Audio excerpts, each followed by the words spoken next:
Vi parlerò adesso del rapporto tra le intuizioni che l'uomo ha sul mondo in rapporto al progresso tecnologico. Partiamo da un grande sogno dell'uomo che ritroviamo nei miti dell'antichità, che consiste nella capacità di saper volare come gli uccelli. Sappiamo bene del mito di Dedalo ed Icaro rinchiusi a Creta. Dedalo riesce a incollare con la cera, una sorta di adesivo di quei tempi, delle ali piumate come quelle degli uccelli, alle braccia sue e di suo figlio, e riescono a fuggire da dove erano prigionieri volando. Icaro, ebbro di questa sua nuova capacità di potenza, questa ibris umana, va oltre i limiti consentiti, vola troppo in alto, si avvicina al calore del sole e quindi il calore del sole purtroppo scioglie la cera che teneva attaccata alle braccia le ali e lui crolla. Di questo mito abbiamo varie rappresentazioni, forse abbiamo varie rappresentazioni nella storia dell'arte che appunto vedono il momento del crollo. È interessante confrontare questo mito, cioè l'idea che per fare una cosa che qualcheduno nel mondo vivente sa fare, cioè volare, dobbiamo imitare quell'essere vivente, in questo caso gli uccelli. In realtà anche i pesci sanno volare, ci sono specie di pesci che volano anche fino a 200 metri, e comunque imitando questi altri esseri viventi anche l'uomo pensava, si illudeva di essere capace di volare.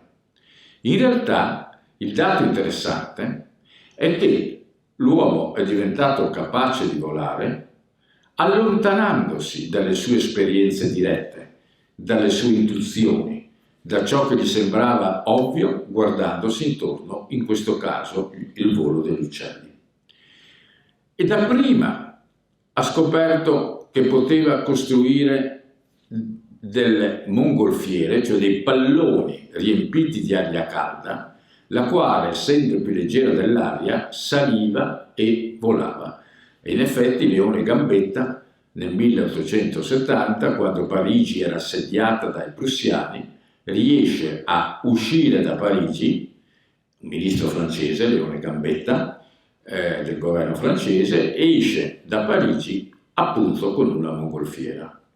Ma il vero passo avanti, la vera macchina per volare, viene inventata dai fratelli Wright, Nelson e Orville Wright, i fratelli Wright americani, i quali scindono ciò che negli uccelli è congiunto, e cioè la spinta che viene data dal movimento delle ali degli uccelli e la direzione che viene sempre data dal movimento delle ali, come era per Icaro e per Dedalo. In realtà la spinta viene data da un'elica che è generata, diciamo, il cui movimento è generato dalla forza di un motore, e invece la direzione viene data dalle parti mobili dell'aereo. Ma l'operazione veramente geniale che fanno i fratelli Wright è di sapere trovare l'ottimo equilibrio dei pesi e l'ottima forma delle parti mobili per guidare l'aereo, e non lo fanno con un oggetto in volo, ma tenendo fermo il modello del loro aereo nel vento costante delle coste atlantiche americane. E così, allontanandosi dall'intuizione del senso comune, l'uomo finalmente costruisce una macchina capace di volare. Per fare un altro esempio molto di attualità, l'uomo ha incominciato a pensare, fin dai tempi di Leibniz fino a Boole, di costruire dei linguaggi formali, dei linguaggi speciali che incorporassero questi linguaggi perfetti un modo di pensare perfetto. La logica di Boole è uno di questi esempi, e pensava che che per fare delle macchine capaci di pensare, come è questo mio iPhone, per fare delle macchine capaci di pensare si dovessero riprodurre le capacità umane del pensiero in modo da implementarle, in modo da incorporarle dentro una macchina. In realtà, quando questo è stato possibile, a partire da Turing, Alan Turing, che inventa prima la teoria e poi costruisce la prima macchina capace di pensare, per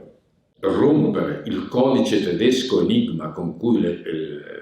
l'esercito e soprattutto la marina, i sommergibili tedeschi comunicavano durante la seconda guerra mondiale, lo fa con una macchina diversissima. E questa macchina ancora oggi è completamente diversa, perché ed è riuscita a pensare molto meglio dell'uomo in molti campi. Per esempio batte i campioni di scacchi, batte i campioni di Go, che è un gioco inventato dai cinesi migliaia di anni fa, difficilissimo, ma lo fa con un meccanismo, potremmo dire, per prove di errori, cioè di quello che tecnicamente viene chiamato machine learning, apprendimento con le macchine, cioè lo fa esaminando miriadi enormi di casi positivi e negativi ed estraendo le regole dall'esame di questi casi. Per esempio, nel caso degli scacchi, miriadi di partite incorporate in modo da poter evidenziare attraverso il confronto dei successi e degli errori quali sono le strategie più efficienti.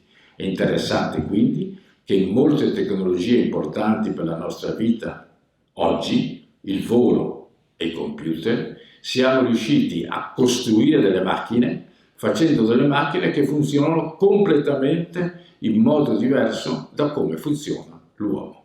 Grazie.